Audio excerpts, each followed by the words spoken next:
welcome to Season 1, Episode 15 of PuckHeads Insider Report. My name is Ed Combs, here in South Florida. My co-host Peter South is in Windsor, Ontario. Today's show is brought to you by the Florida Grow House. Have you ever thought of your own greenhouse? Here's your chance. If you are into fresh, organic, healthy, and delicious fruits and vegetables, get your own greenhouse. It's relaxing, fun, and a money-saving opportunity in your own backyard. Just call 772-249-2095 or just go to floridagrowhouse.com. Just mention you heard this ad at PuckHeads Insider and get yourself a great savings of $750. Not only do we have a great show for you today with the Vegas Golden Knights and a great season that they are having, but we have their ECHL affiliate, Fort Wayne Komets head coach Ben Boudreau, with us today. We will go over the Knights and players assigned to the Komets, how they're getting ready to start their 69th season of Fort Wayne hockey. It's the 8th oldest franchise in pro hockey, behind the original 6 and the Hershey Bears. So, Peter, what do you say we get things started? Let's get at it, Ed. All right, you doing all right, brother? Doing good. A lot of snow up here right now, and it's keep falling out of the sky, but I guess that's why they call it winter. Yeah, well, did you see Texas? Oh, yeah. You know what? 20 years ago, I lived through an ice storm in Texas, so I'm familiar with bad weather down there, too. So it's... a friend of mine just sent me some photos from Nashville, and parts of Tennessee are buried in snow. Yeah. No thanks. Well, I'll tell you what. When the Nashville Predators first started there, when the Zamboni dumped the snow outside, they had people calling 911 about the snow emergency there. So, you know what it's like down south. I'm just glad I live far enough south that I don't have to worry about snow. Before we get started on what a great start Vegas is having, you and I have spoken about this, and I want to know if you heard anything at all about this, if you've done any research or digging into any of your sources. There's been more than one article about Marc-Andre Fleury stating he'd like to finish his career and retire as a Pittsburgh Penguin. Have you found any truth to these articles? The Pens have been searching for a veteran netminder. And with him wanting to be a Pen again, is it where there's smoke, there's fire? Is this something that you think can happen? I mean, unless the Pens offer up something monstrous to Vegas, I think they're going to keep him. But you tell me what you know, my friend. Well, from what I'm reading into, what I've heard, I don't see Marc-Andre Fleury going anywhere, especially right now the way he's playing. The Penguins, they traded Matt Murray in the offseason to Ottawa, basically giving Tristan Jarry the mantle, more or less, to take over the crease and run it.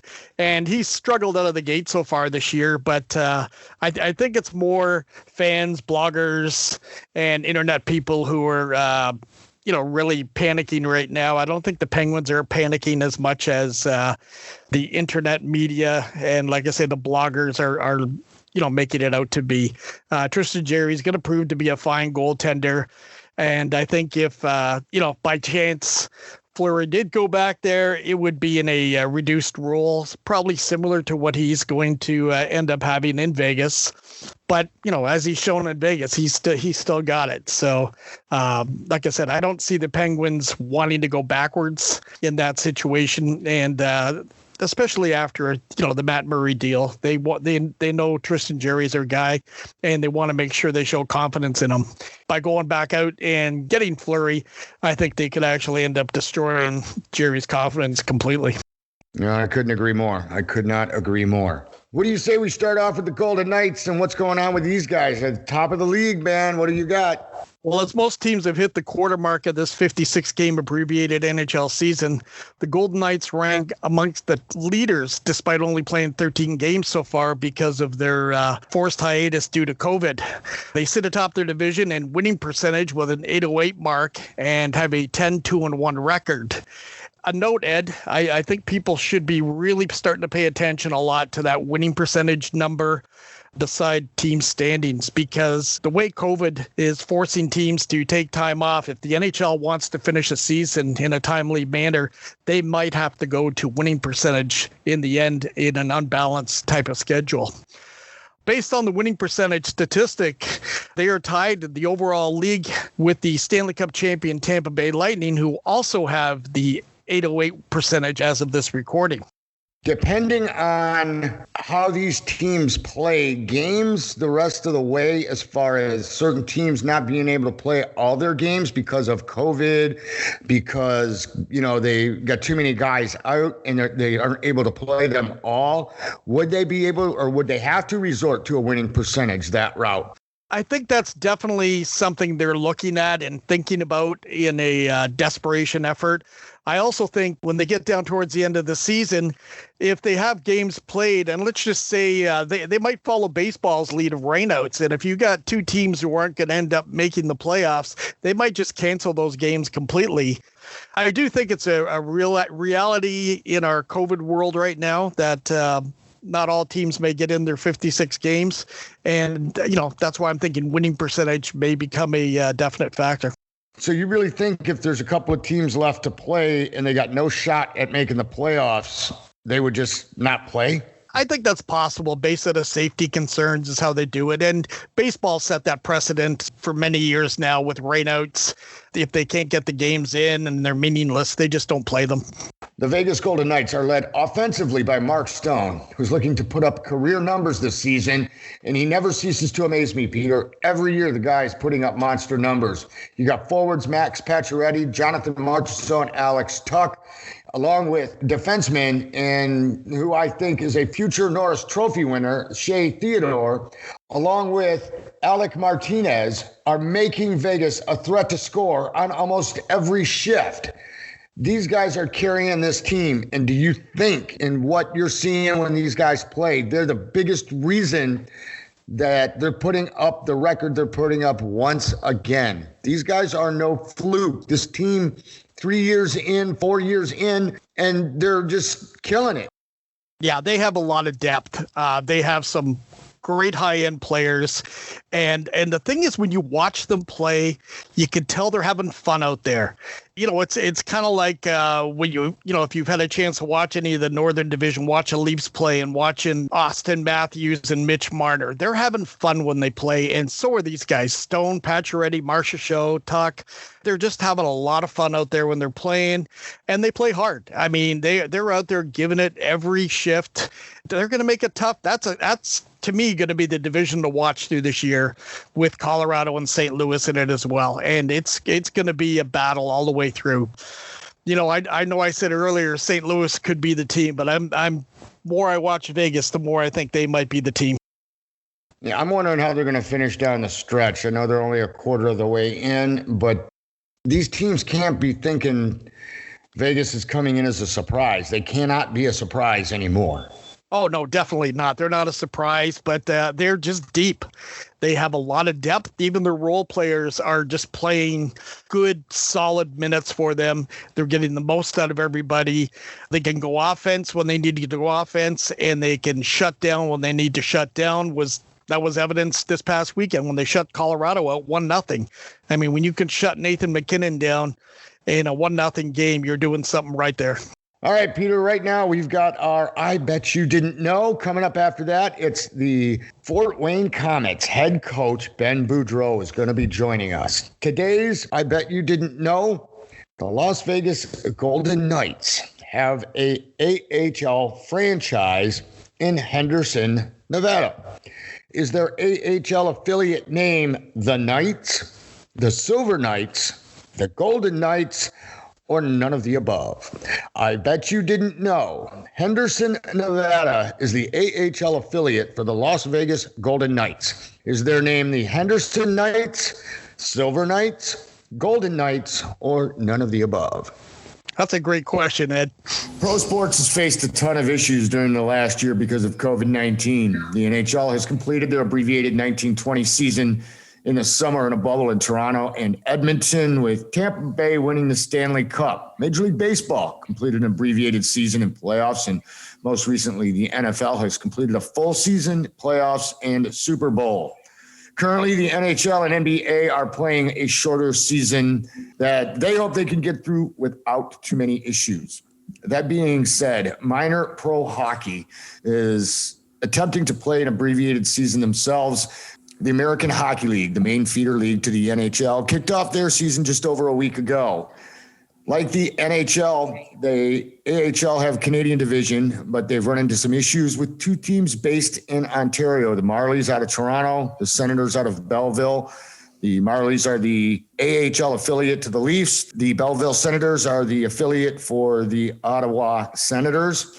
Now, they haven't been given permission by their government or health officials to play home games yet. So both of these teams, it looks like they're going to be playing for the rest of the month of February on the road. The ECHL is considered a developmental league. It's kind of the double A for pro hockey leagues, if you will, with most having an NHL and AHL affiliation. Since the inception of the ECHL, 686 players have made their way through the ranks and have played in the NHL. The league was able to start playing this past December when 13 teams took the ice. This weekend, a 14th team takes the ice when the legendary Fort Wayne Comets embark on their 69th season of pro hockey, and they will play an abbreviated 50-game schedule. We would now like to welcome in former Flint General, current head coach of the Fort Wayne Comets, Ben Boudreau. He's going to be talking to us about the ECHL, the Fort Wayne Comets, and what's going on with their team and this league this season. Welcome, Ben. How you doing, brother? Gentlemen, I am going through a little bit of a time warp here as we are all together. But, anytime right now we get a chance to talk about hockey, discuss hockey, I think it's a great thing because the prospect of not having a game to be played, a game to be critiqued for the next 10 months is a dark thought. So I can't tell you the eve of the first game being played 11 months to the day since the season was canceled. I am like a little kid on Christmas. I can't wait to get going tomorrow. That's awesome, man. The last time I actually saw you, I think it was in Fort Wayne when you guys lost game 5 to the Comets in the finals? Yeah. But we've talked, I want everybody to know you and I have talked since then.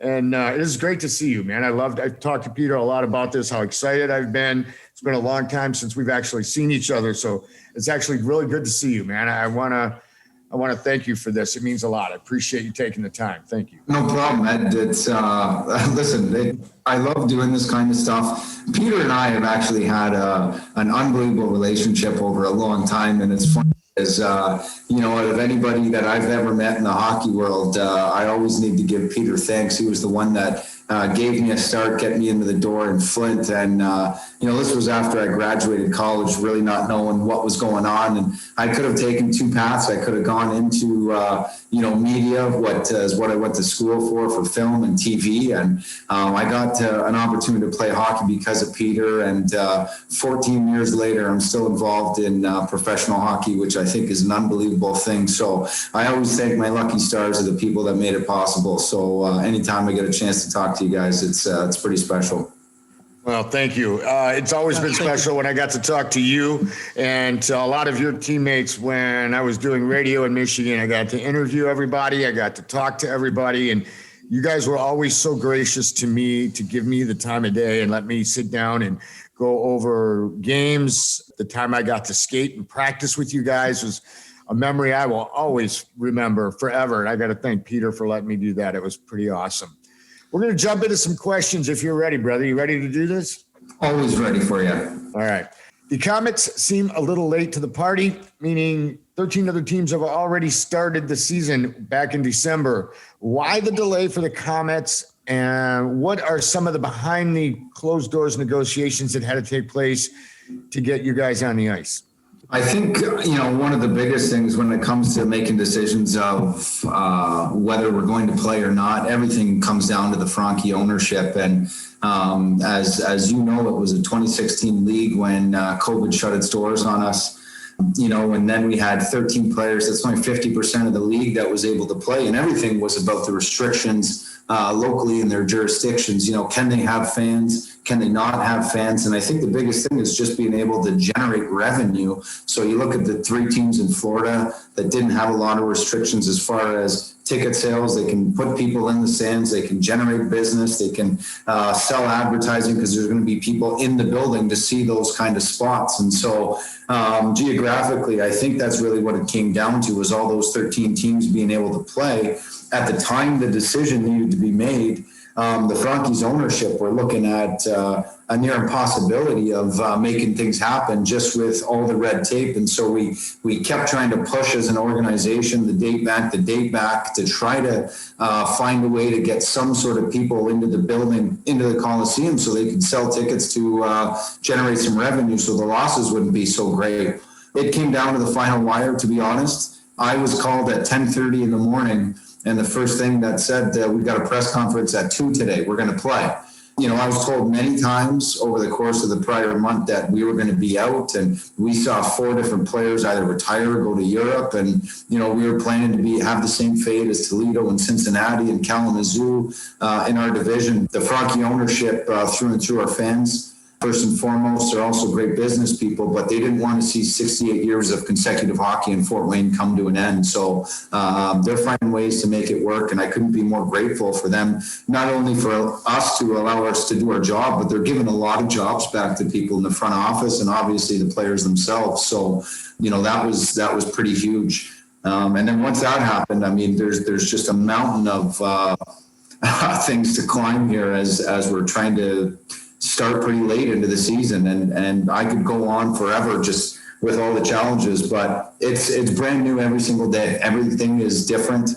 The way you practice, the way you teach these guys, the way you have to conduct meetings, the way you travel, the way you operate a business, everything like we know it in the past has completely changed. So we got to roll with the punches on a daily basis.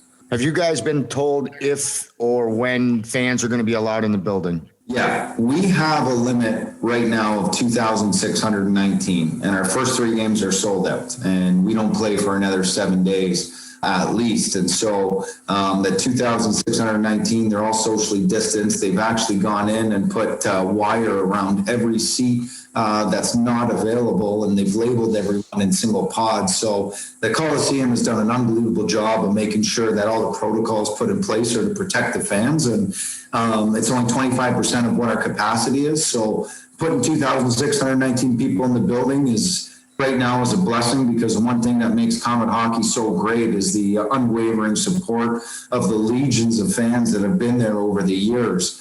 And we did, you know, for the last consecutive 5 years, have the highest attendance, and they've all been topping 8,000 per season. So it's well down from the average of what the Comets are used to. Can you briefly explain what some of the COVID protocols are for the Comets and for the ECHL that have to be adhered to by the players and staff, both on and off the ice? Yeah, I mean, one of the main things, you know, you got to think about is doing the testing. We're doing testing every Monday morning, every Thursday. We're going through, you know, what we call the mini bubble. We've got specific restaurants that we've limited our players to. You know, there's strict gym times from 12 to 3 where they've coordinated off all the public where they're not allowed to go in there when the Comets are going to be there, just to avoid any kind of exposure. You know, we're traveling the day of the game.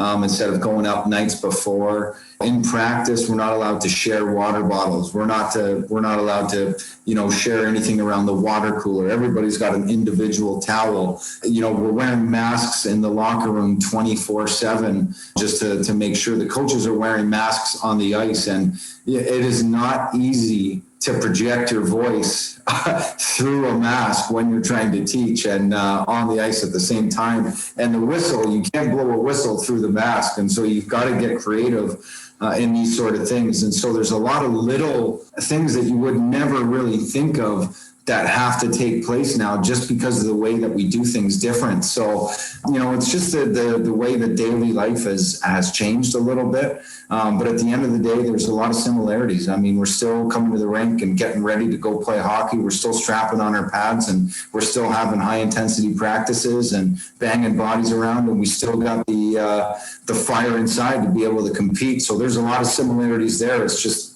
a little bit different about how we approach it all. Okay, we'll move away from COVID for a couple of minutes because I'm sure everybody's COVID out, needless to say. But late last summer, the Vegas Golden Knights extended their affiliation agreement with the Comets for another 2 years. Can you explain what the pros and cons of an affiliation agreement with an NHL team are? For sure. I mean, if you've got a good working affiliate, they're going to work with you. They're going to care about you. They're going to try to make your team better by supplying some pretty good talent. And, one of the things in the East Coast is we operate under a salary cap. It's $13,300 a week for a maximum of 20 players. When you average that out, that's not a ton of money. And, for example, the kind of talent, your higher end East Coast Hockey League guys are paid pretty good money, but you can't pay everybody high-end money because you've got to balance everybody. So when the American Hockey League or the NHL signs a player and assigns them to you, they only contribute $525 towards the salary cap. And relatively, they're always really high-end talent signed on American League deals. So it's the way to balance your salary cap throughout the season. And obviously, there's always been a history of really great assigned hockey players on contract in the minor leagues. Those are really the pros about being able to have a good affiliate. The cons on it, because there is plenty of them, is when your parent club signs a player, it's their choice of who they sign.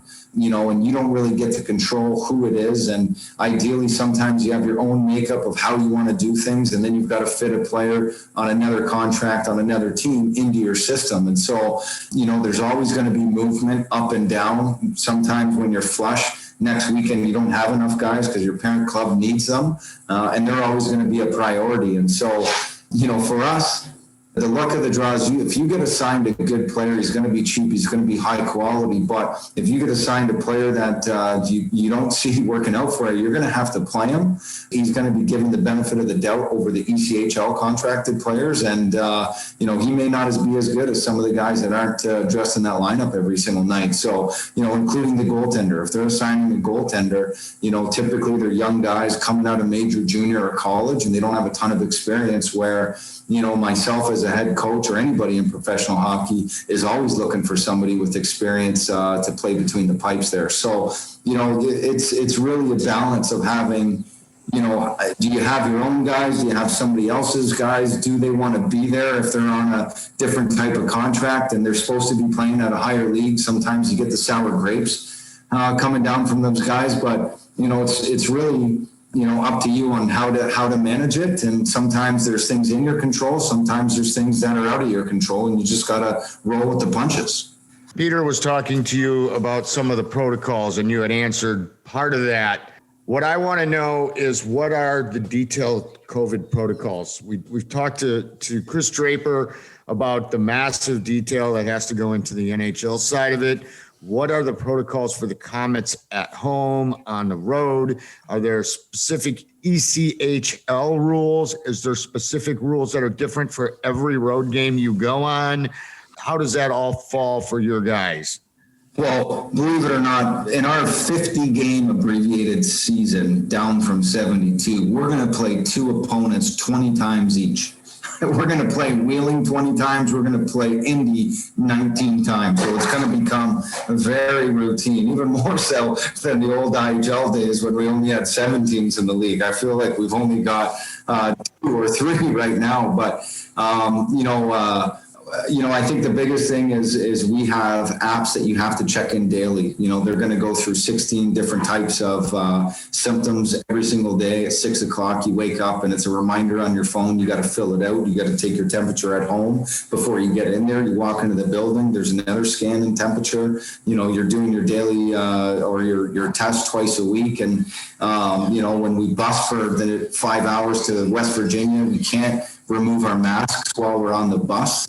We're not going to stop on the road anywhere for lunch. All your meals have to be carry out rather than having the comfort of going into a dining room to enjoy it on a restaurant. I mean, the COVID protocol list that they give out is 67 pages in length.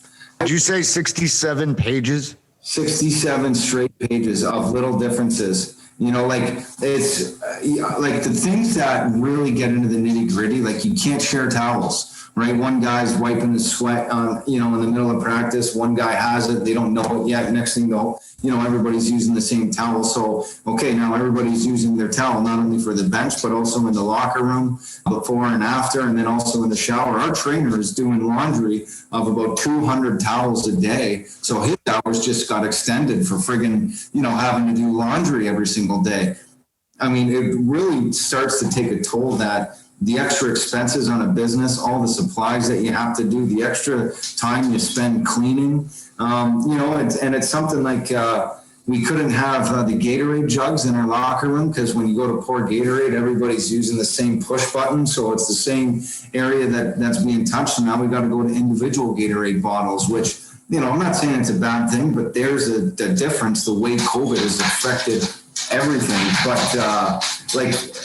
for me, and I'm sure Ed and everybody that's listening, the COVID is, I don't want to talk about it anymore, but you have to, it's like the top thing that you have to be aware of because it can derail your entire season for, if you're not good for 2, 3, 4 weeks and everybody's got it and you don't have enough players and you lose all your games, an abbreviated season, something like COVID going through the team could kill your entire chances of making a playoffs because, it's going to destroy some of these players here. So, for us, I hate talking about it, but it's something that you're constantly reminded on a daily basis. And I don't want to accept it as the new normal, but, day by day as we go by, things are starting to get normal with this process. So I hate having to accept it, but unfortunately, I think right now that's the world we're living in.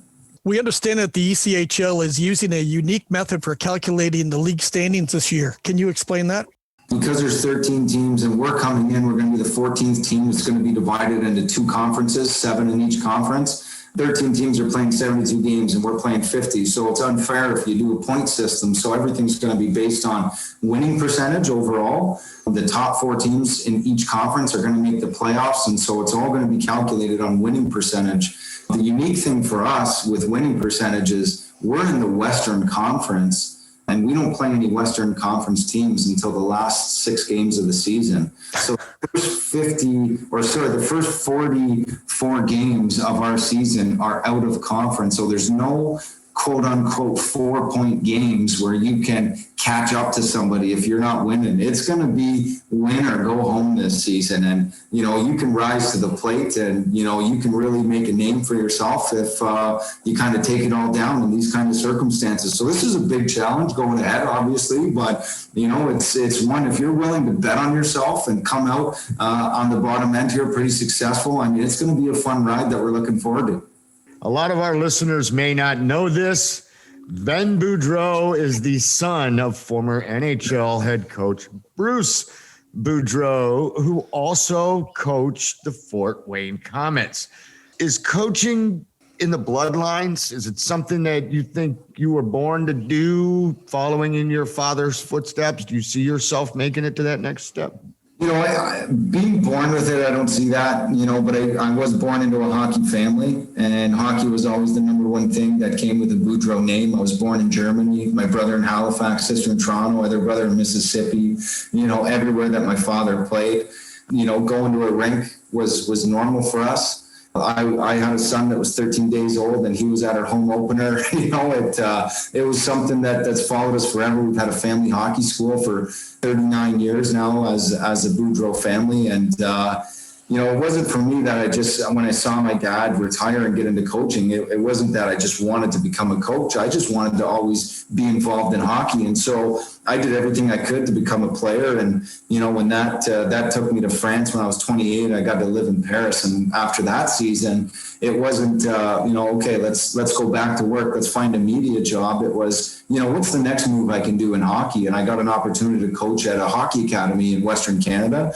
That was for 2 years. And I got a lucky opportunity with the Edmonton Oilers to get into pro hockey. And, it wasn't really until the second or third year that I thought I was getting pretty good at what I was doing as a coach. I could relate to the players well. I could understand the game well. I could communicate pretty well with what we saw and how we needed to apply it in order to win games. But it really wasn't even until years 5 and 6 that I realized I was getting better at it, but still needed some time to grow. And, now my 7th straight year and my 9th as a coach, seventh as a pro, I've got such a better understanding of what we need to do, how we need to do it to be successful. But it doesn't come at an early age. And the biggest thing for me is, okay, I didn't want to be a coach, but I became one because I was just so passionate about wanting to stay involved in hockey. And I was a lot more smarter than I ever was talented. I'm sure Peter could tell you that.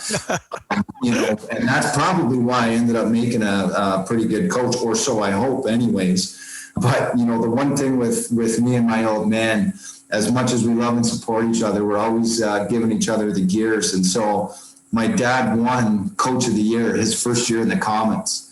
So congratulations, son, you're going to have a great year. But just to let you know, I won Coach of the Year my first year when I was there. So it put a feet on me, which is pretty good. And he was giving me shit over the summer that I didn't win the award. But he's also reminding me this season that the same ownership group that hired him and he won Coach of the Year also fired him 20 games into his second season. So whatever happens, you got to be prepared for how coaches are thrown. There's one thing I've always wanted to ask a hockey coach. One of the reasons I'm going to ask you this question is you played at a high level. I know you've come up with coaches or come against coaches who have never actually played at a high level. Do you see a big difference in what you can communicate to your players and what you can do on the bench with your players to a coach who's never played the game at a high level?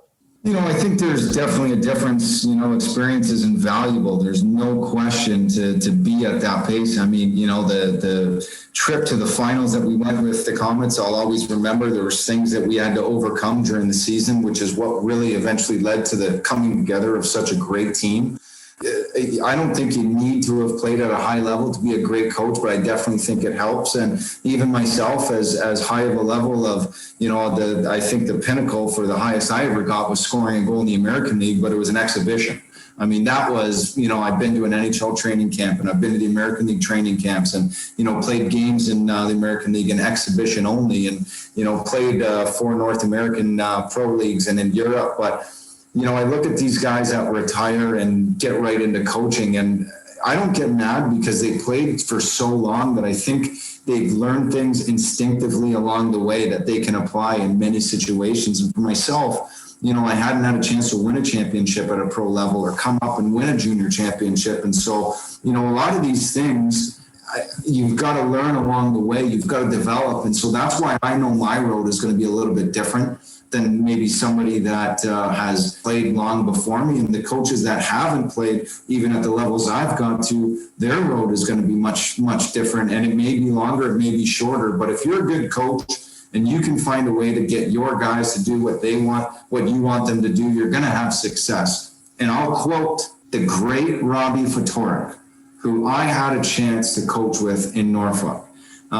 This is a Stanley Cup winner, first year coach in the ECHL that was replaced 18 games into the season. One of the things he told me, he says, everybody is coached differently, a million different ways from the time they were young, from the time they're here in front of your face now. And there's no right way to coach and there's no wrong way to coach. There's only the way your coach wants you to play. And if you can get everybody to do that, you're going to have success no matter what system you run, no matter how you do it. It's all about finding a way to generate everybody to get on the same page and accomplish what you set out to do. And we had a bad team when we came. I think we had 2 wins in our first 18 games. And the way he got people to buy into what he was doing, I mean, it was a 4-hour practice on the first day. Guys think he's crazy and old because he's running drills from the 70s. And doing crazy things. But it took a week before guys really started to look at him and say, Jesus, this guy is right. And the buy-in within 2 weeks on a bad team instantly led to a 6-game winning streak we were outmatched by talent and everything. And it was like light bulbs going off in my head. And those words I've told the last 2 years as a head coach is, I don't care what you've done anywhere else, is if everybody here can buy into what we're trying to preach, then we're going to have success. And so I think the strength of a coach is, how do you get everybody to buy into your message? And if you can communicate that well, I think you're going to be a good coach. As mentioned earlier, the Fort Wayne Comets are entering their 69th season of pro hockey. They are the 8th oldest professional hockey franchise in North America, with the NHL's original 6 and the AHL's Hershey Bears the only ones older. What do you think has been the reason for the organization's longevity in that market? Just there's no question, just the passionate fans. I mean, it always wasn't the way the fans were now. I mean, the Franke ownership has taken it to new levels, new heights, new business practices. And I mean, you know, the year before my father got there, it wasn't the screaming 7,000, 8,000 fans that you see now. You know, they were down to 2,000, and the Frankes had to kind of take a team and buy them and kind of get them restarted again. And so, you know, generations long before us, it's just been a pastime tradition in Fort Wayne that the Comets are something that's always enshrined in the community. You know, we're always giving back to the hospitals. You're trying to help out anywhere you can in the schools, and they've just been a part of the community. So I think it's really just coming together, and it's a great family pastime. I mean, Bob Chase, the history there, it's just been a continued tradition. You know, one that started obviously 69 years ago, and the city of Fort Wayne adopted, and it's still as popular as it is now that it was back then. There's a lot of players that have come there from many different parts of North America and end up making their home there after they finish playing. Is that something makes that place unique and special? I think so. It's Fort Wayne, Indiana. Listen, it's not a vacation city. It's a beautiful city to raise a family. It's the number one cost of living. You know, there's plenty of places to work, plenty of places to grow and raise a family. But I mean, there's no beaches around. There's no resorts that you're going to go to. There's no world-class golfing destinations or anything. But we've got the Comets, and we've got loyal legions of fans. We've got great things to be here. And I think so many people that have been able to put on a sweater, they've been treated so well in the community that it's always felt like their second home. And I can see why. I mean, the cost of living here compared to where I grew up in Ontario is night and day. And my wife and I, we just bought our first home here at the beginning of December. I mean, it was a huge gamble. We only got 4 months left on a contract, and we're both Canadians with no visa. But it's a gamble, and we're going to bet on ourselves, but it is something that it's a great spot. And when you're a Comet, you're going to be a Comet forever, just because of the way that the organization treats you, the community treats you, and you don't want to leave. And that's why so many people have come here from many other places, and now all of a sudden it's where they call their forever home. Ben, one thing I loved about my radio career was the time I spent in Flint and being able to cover the Flint Generals, the enormous character and characters on that team. I spoke to so many people. You were always one of the most generous with your time. I want to know, can you tell us about some of the players you have on that team now? And can we expect to see any of them wearing either a Las Vegas Golden Knights or any NHL uniform in the future? You know, it's really early to tell, just because we haven't even played a single game of the season. We've only got 6 returning players from a roster. But, you know, I always want to believe that, you know, if you never give up, you're always going to have a chance. But, you know, we've actually signed a very mature team that's been around a lot of years, and I think they really know their place where it is in professional hockey. And we've got guys like Sean Sadowski that's returning for 8 years in a Comets uniform, AJ Jenks that's played 10 professional years, Justin Vide that's played 10 professional years, Matthew Brodeur that's played a long time. And these guys really know where they're at in their careers, and they want to play in Fort Wayne. They want to be taken care of, and they want to play for, you know, a team that's eventually going to hopefully vie for a championship. But then you've got your young rookies that are still wide-eyed and starry-eyed with hopes of getting to the NHL. And to me, I don't know where it's going to lead, but I want to believe that there's a lot of guys that with potential, you know, and as long as they have success and they keep their nose to the grindstone, I think anything is possible. And a few of the rookies that we have right now are just flat out impressive. I mean, we've got a kid that graduated from the University of New Brunswick after winning 3 championships in 5 years, named Matt Murphy. Can absolutely skate like the wind, and he's smart, can anticipate plays. He's big. You know, there's a lot of great physical attributes about him. We just haven't seen him in a game, but I think he's going to be a guy that's going to move up in his career. Stephen Harper graduated of Acadia University. I mean, the kid can just flat out fly, and we know this game's built on speed, and he's by far got the fastest set of wheels on him that I've seen in this league in a long time. And, he just came in with no expectations here and has just continued to impress on a daily basis. And so, it's only been a short training camp here that we've had 10 practices, but you never know where these guys can go. I just think that the potential on some of these guys is really what they put into it. Because I've seen guys that, like Josh Curry, for example, in Norfolk that I had, that wasn't a flashy guy, but did everything right and ended up playing games for the Edmonton Oilers last year. I've had Max Legacy as goalies. We've had players that have come through the East Coast, and really it's up to each and every one of them, but they've all got talent. There's no question about that. It's really just how hard they want to push and really some of the success they have on some of these teams. So in the back of my mind, I definitely know that it's possible for some of these guys, and for others, they know their place in the pro hockey world, and they're comfortable wanting to play games with the role that they have in Fort Wayne.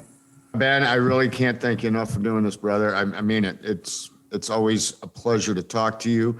And I hope once your season is rolling and you get a little more comfortable behind that bench for this season. I know you're already very comfortable back there, but if you've got time during your season to let us talk to you again, see how you're doing, how your team is doing, we'd love to talk to you.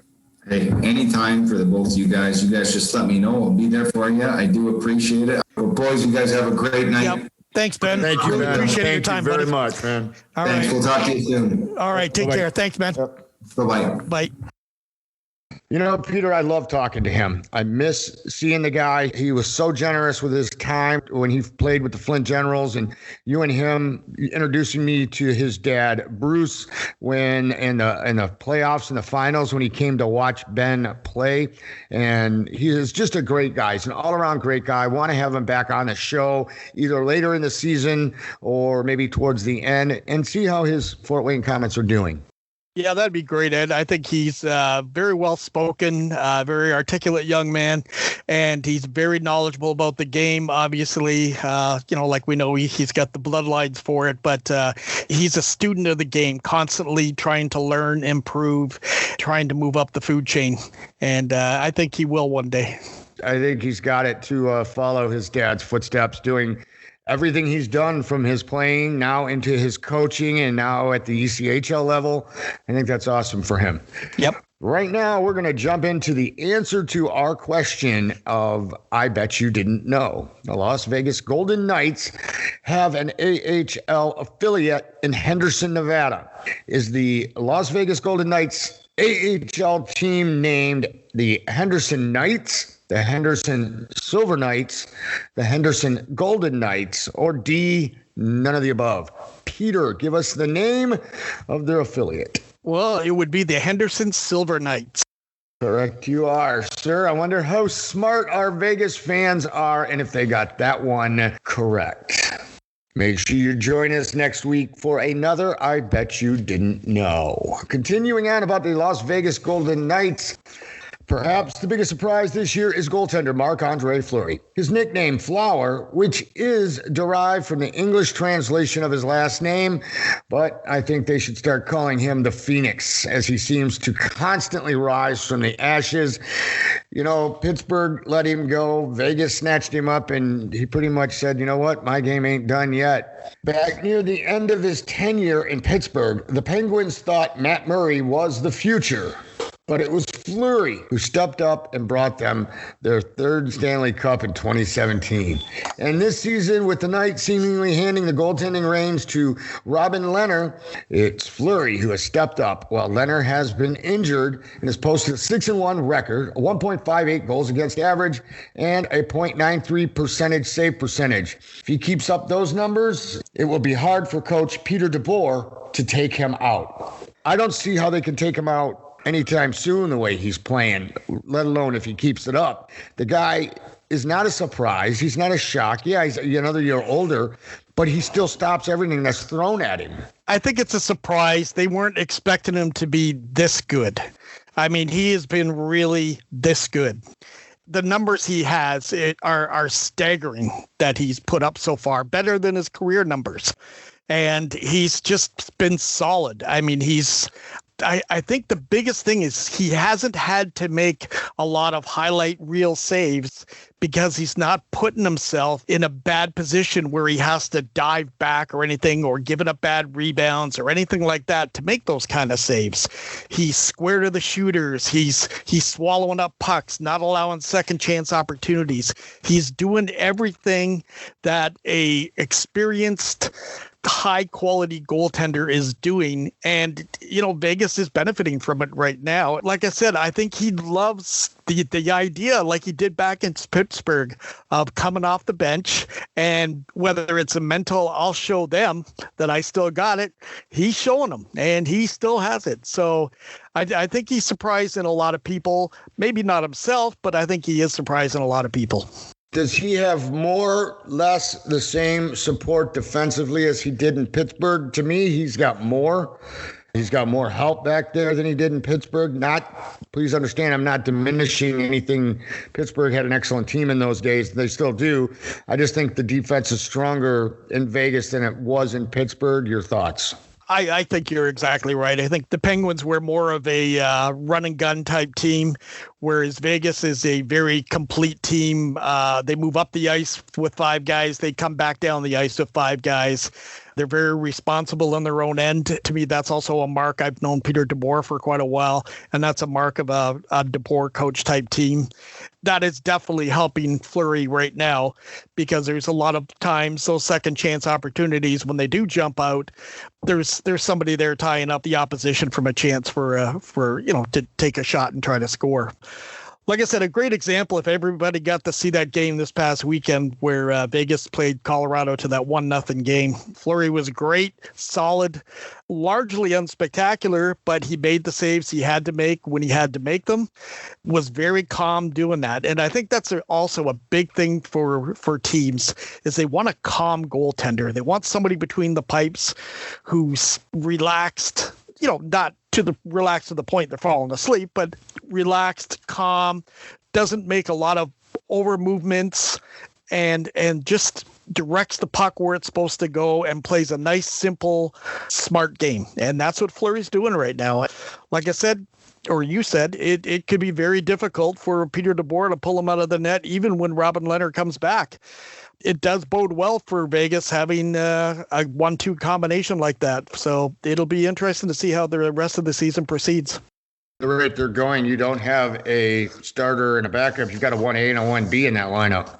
Yeah. And a couple of games I've watched with Vegas, I'm not saying they're doing this, but it kind of reminded me of a Scotty Bowman Red Wings 90s kind of left wing lock. I mean, not only did all 5 guys come back, but whenever they were breaking out, coming back to the defense, it was either a wing was always back first, catching up with the D to go back. And I was like, holy cow, is that kind of what you saw? Or Yeah, they're very responsible positionally.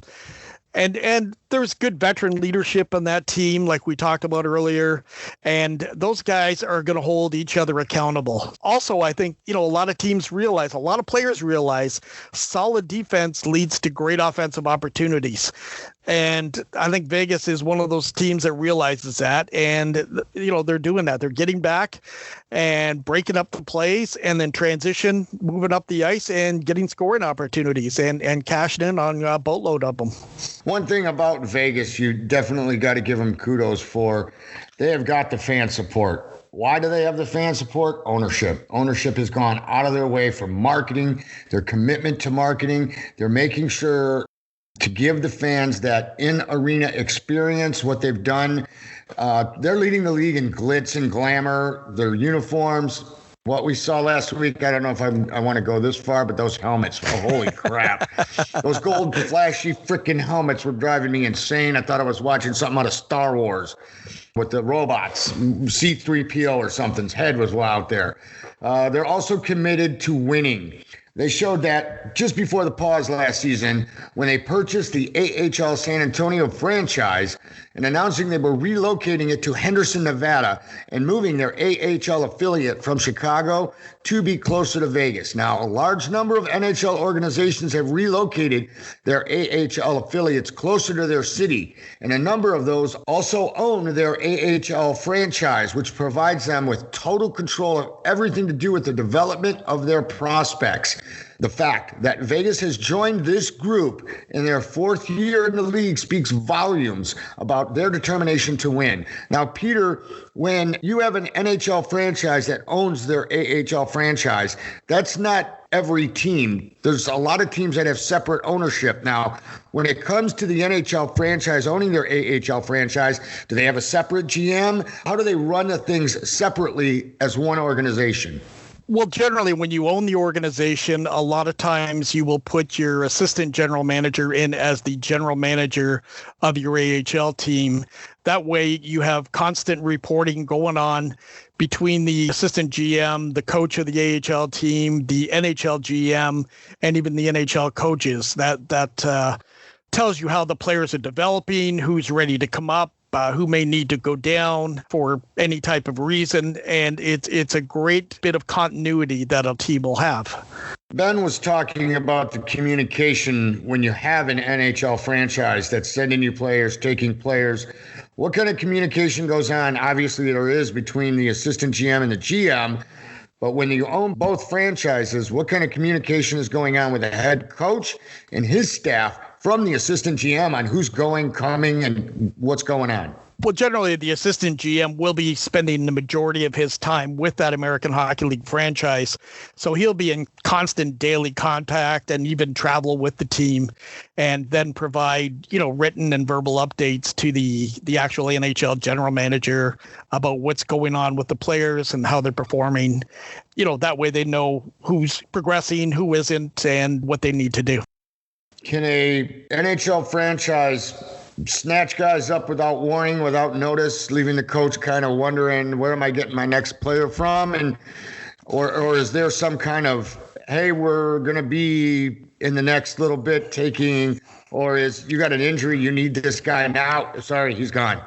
Yeah, well, I think that's one of the reasons why you want to have them nice and close, because it happens sometimes in a morning skate. During a normal year when there's morning skates and that, a player could show up to the rink with a stomach issue or pull a groin or something like that. And when a team is close, within an hour or so, they can make a phone call and that player is going to be in the lineup for that night's game. It's got to be rough on a team, on a coach running that AHL team. Now, what kind of time frame would he have to snatch somebody from Ben at the ECHL level for the Comets to get him to Henderson? Well, one of the beautiful things about the American Hockey League, unlike the NHL, unlike the ECHL, is you do not have a roster limit. You can actually have 30 players hanging around if you're willing to pay them and keep them around and try to keep them happy. But you do not have a roster limit. So if you've got that train going back and forth with players, it's not a bad idea to keep a few extra hanging around. They practice, you throw them in the odd games and stuff like that. It definitely, makes a sense to have a AHL roster, 25, 26 guys, just so that you can always ice a full team, no matter what the circumstances are with the NHL club. But how long do you want to keep that? I mean, you don't want these guys sitting around not playing at all. I mean, if they're just waiting to see maybe they may never see the ice for 10, 12, 15 games and they're not getting any work in except practice. They're not playing. They're not over where they could be getting ice big minutes at an ECHL level or wherever. Well, that's why you want to have a good ECHL affiliate where you can, if you do have a player developing and there just isn't room for him to get the amount of ice time he wants at that AHL level, you want to send him down so he can get ice time there. Then you can bring him back up at a moment's notice. So it's kind of a revolving door both ways at the AHL level. You got them going up, you got them going down, and you got them crossing at different times. So it's definitely a place where your head could be spinning a lot. Not to mention, it's not exactly a hop, skip, and a jump from Fort Wayne, Indiana to Henderson or Las Vegas, Nevada. That's a minute or two by plane anyway. Yeah, you got to fly from Fort Wayne to Chicago and Chicago to Vegas. Exactly correct. So, yep, and avoid all the slot machines while you're walking through the airport and get into that. Which is not easy to do. No, I think we've all been caught doing that when we've gone to Vegas. That's for sure. Before we cut this off here and wrap up our show, Peter, I was going over a video you sent me of the Arizona State Michigan State game, and I watched it over and over and over, trying to see even the replay. I saw it go in the replay, but the last minute and a half of that game, they're playing like everything's going. The last 6 seconds, Michigan State just stops playing. They get the puck behind the net. Arizona State, the clock runs out. Everybody's hugging. Michigan State's getting ready to leave. Arizona and the referees. Who called the replay? Because nobody ever saw it go in. And all of a sudden, they showing this replay from overhead. Michigan State scored with 1:06 seconds left. Did you see it when it happened? Well, the video or the feed on it wasn't that great. I was watching the game at the time when it happened, but the feed wasn't great. And so they kept playing. So we'll set it up here. Arizona had a 2-1 lead. And then with the about 1:38 seconds left, Arizona got called for a penalty, which put them down a man. And then Michigan State pulled a goalie to make it 6-on-4. So Michigan State has the puck, they're moving it around, and they take a one-time shot that initially looks like it goes off the goalpost. The referee hit the crossbar. It looked like crossbar, goalpost, but yeah, and the inside. And the referee, who's standing right on the goal line, immediately puts out his arms, basically saying, no, it was no goal. They end up playing the rest of the game without a stoppage. You made that point, and the announcers did too, about looked like Michigan State stopped playing in the last 6 seconds. They did because it was a delayed offside, so they had to clear the zone before they could go back in. Okay, yeah, I didn't notice that. Okay, yeah. But what it was, I found out after, is that Danton Cole had talked to the player, and the player was convinced the puck went in the net. So Danton Cole, the coach on Michigan State, got the referees to go check it, and they did. The players were lining up to do their COVID stick slap to congratulate each other instead of handshakes. And lo and behold, they call a goal. They reset the clock to 1:06, and it's a 2-2 game. And all of a sudden, out of nowhere, with 30 seconds left, 24 seconds left? Yeah, it was about 40 seconds left when Arizona comes down the ice, and they put the puck in the net, and they end up winning it anyway. So it was in regulation. 2 goals in 40 seconds, 20 seconds? 40 seconds, and they got to have 2 game-winning celebrations on the same night. So, and the game never went to overtime. There was a minute left, 2 goals. Yeah, it was different, that's for sure. Yeah, without question. That was absolutely. What made it interesting, Ed, is we had that situation in Columbus a week ago where the off-ice official made an error and they said a goal that Florida scored against Columbus was a good goal when actually it wasn't. Yeah, it was offside. And the NHL made a thing in the intermission by wiping off the rest of the penalty, but they didn't take the goal off the board. And basically, this is what happened here. They went back, they put the goal on the board and allowed it to count. Yeah, but that was different. They would have checked to see if that was a goal at a stoppage in play. There was no stoppage in play. Yeah. Now the same thing if it was like that in the Florida Columbus game, but it was a penalty that should have never been called. Well, the penalty was only called because of the delay of game when they challenged the goal. Right, exactly. Yes, there should have never been a penalty because, there should have never been a delay of game penalty because it shouldn't have been a goal. It should have never been a goal. So he got the call correct. The guys in the booth or whoever called down good goal, got it wrong because he never patched that call through to Toronto. Right. Yeah. That was a guy who wasn't supposed to say anything. He was just supposed to patch it through. And then I guess when they tried to correct, the NHL tried to call back and correct because of COVID.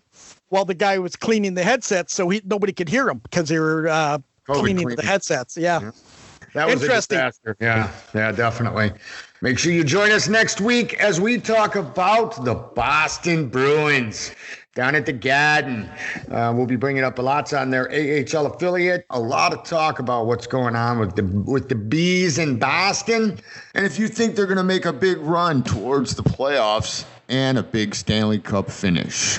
That is going to about wrap it up for us today. I hope you enjoyed the show. Please click like. Please click subscribe. If you have any questions on your favorite team, including who we're doing next week, the Boston Bruins, send them off to us, puckheadsinsider@gmail.com. Our Facebook page, Puckheads Insider Report. We'd love to hear from you. Today's show has been brought to you by the Florida Grow House. Have you ever thought of your own greenhouse? Well, here's your chance. If you are into fresh, organic, healthy, and delicious fruits and vegetables, get your own greenhouse. It's relaxing, fun, and a money-saving opportunity in your own backyard. Just call 772-249-2095. Or go to thefloridagrowhouse.com. Mention you heard this ad on Puckheads Insider and get yourself a great savings of $750. My name is Ed Combs here in South Florida for Peter South in Windsor, Ontario. Thank you so much for listening, and we look forward to talking hockey again with you next week.